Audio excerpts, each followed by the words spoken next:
Tila sumira sa kasunduan sa nagpapatuloy na ceasefire agreement ang Israel matapos umatake sa Lebanon kung saan nasawi ang 30 Palestino. Depensa naman ng Israel, may banta umano sa mga Israeli troops ng terrorist attack. Narito ang balitang abroad ni Son Santiago.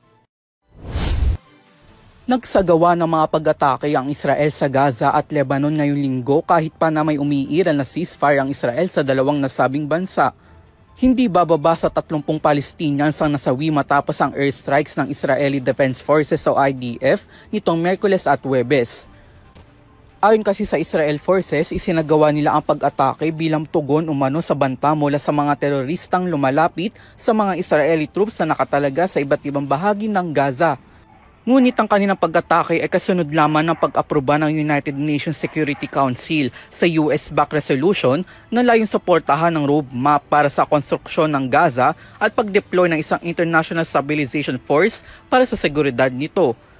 Ayon sa Gaza Health Ministry, 12 bata ang kabilang sa mga nasawi habang 88 naman ang sugatan dahil sa laki ng impact ng pag-atake.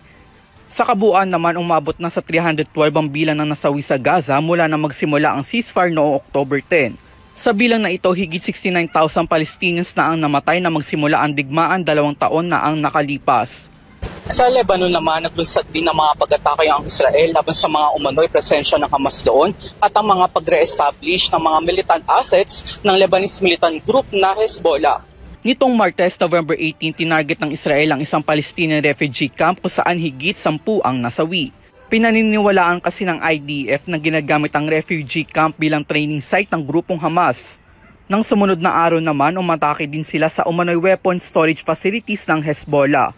Hinihinilaan kasi ng Israel na hakbang ito ng grupo sa pagpapalakas ng terrorist activities nila. Wala namang naiulat na nasawi ayon sa Al Jazeera.